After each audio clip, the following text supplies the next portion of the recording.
बुधवार बाजाराचा दिवसेंदिवस वाढतोय व्याप आणि नागरिकांना सोसावं लागत आहे मनस्ताप। मुख्य रस्ता तर सोडा, गल्लीबोळात देखील वाहनांची रांग। बुधवारच्या दिवशी नागरिकांना करावी लागते तारेवरची कसरत। धामणगाव रेल्वे येथे नगर परिषदेच्या बाजूला भरणाऱ्या बुधवार बाजाराची व्याप्ती दिवसेंदिवस वाढत असल्याने नागरिकांना कमालीचा मनस्ताप सहन करावा लागत आहे। रविवार बाजाराचा पर्याय म्हणून बुधवार बाजार सुरू करण्यात आला होता। कथितरित्या बदनाम झालेला रविवार बाजाराचा पर्याय म्हणून बुधवार बाजार सुरू करण्यात आला होता। सुरुवातीला या बाजाराची महिलांचा बाजार म्हणून ओळख झाली होती। महिलांचा बाजार म्हणून ओळख झाला असल्याने व्यापारी, नोकरदार आणि इतर लोक घरातील महिलांना येथे पाठवू लागले। पण हळूहळू या बाजारात पुरुषांची देखील संख्या वाढू लागली।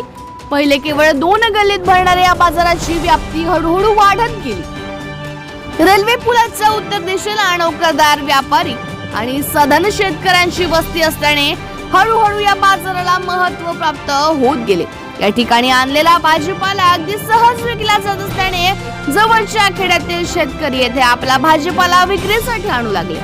या ठिकाणी भाजी आणि फळ विक्रेत्यांना व्यवसायासाठी रस्त्याच्या दोन्ही बाजूला बसण्याशिवाय जागा नसल्याने विक्रेता येथेच आपली दुकाने थाटू लागले।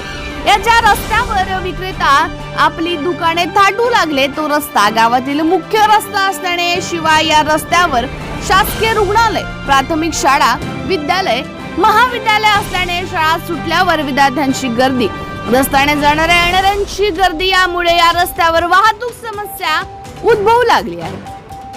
बाजारात येणारे नागरिक आपली वाहने प्रत्येक गल्लीबोळात, दुकानासमोर इतकेच काय तर नगर परिषदेच्या आत असलेल्या खुल्या जागेत आपली वाहने ठेवू लागली। मुख्य रस्ता आणि गल्लीबोळात दुचाकी आणि 4 चाकी वाहने असल्याने वाहतुकीची समस्या आणखीच विकराळ होऊ बसली। या रस्त्यावर असलेल्या स्थानिक दुकानदारांना आणि इतर लोकांना यापासून त्रास व्हायला लागला। अनेक वेळा नगर परिषदेकडे या विषयात तक्रार दाखल करण्यात आली आणि प्रत्येक वेळेस मिळाले ते आश्वासन।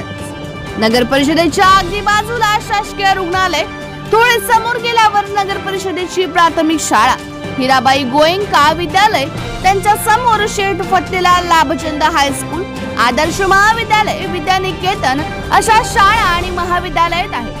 त्यामुळे जेव्हा शाळा असतात आणि संध्याकाळी 5:30 वाजता जेव्हा शाळा सुटतात त्यावेळी या रस्त्यावरील वाहतुकीची परिस्थिती पाहण्यासारखी असते। या रस्त्यावरून माल धक्क्यात येणारे ट्रक सुद्धा चालतात। अतिशय भारी या ट्रकना बुधवारी संध्याकाळी या रस्त्यावरून वाहतूक करण्याची मनाई असली तरी इतर दिवशी मात्र हे लोडेड ट्रक बिनबोभाट चालतात। या बाजारात मोबाईल चोरीच्या घटनेत प्रचंड वाढ झालेली आहे। प्रत्येक आठवड्याला 5 ते 6 मोबाईल चोरी जात असल्याने नागरिक सांगतात। या ठिकाणी काही बुधवारी पोलीस प्रशासनाची उपस्थिती दिसते, पण मोबाईल चोरीच्या घटनेवर प्रतिबंध लागण्याचे किंवा त्यात घट आल्याचे ऐकविण्यात नाही। बाजाराच्या दुसऱ्या दिवशी सकाळी जर या रस्त्याने गेले तर ठिकठिकाणी पेपर, प्लास्टिक पण्या आपल्याला रस्त्यावर विखुरलेला पाहायला मिळतात। नगर परिषदेने धवनेवाडी रस्त्यावर बुधवार बाजारासाठी जागा उपलब्ध करून दिली आहे असे नगर परिषद मधील सत्ताधारी सांगतात, पण नेमके घोडे कुठे अडले हा कळीचा मुद्दा ठरतो आहे।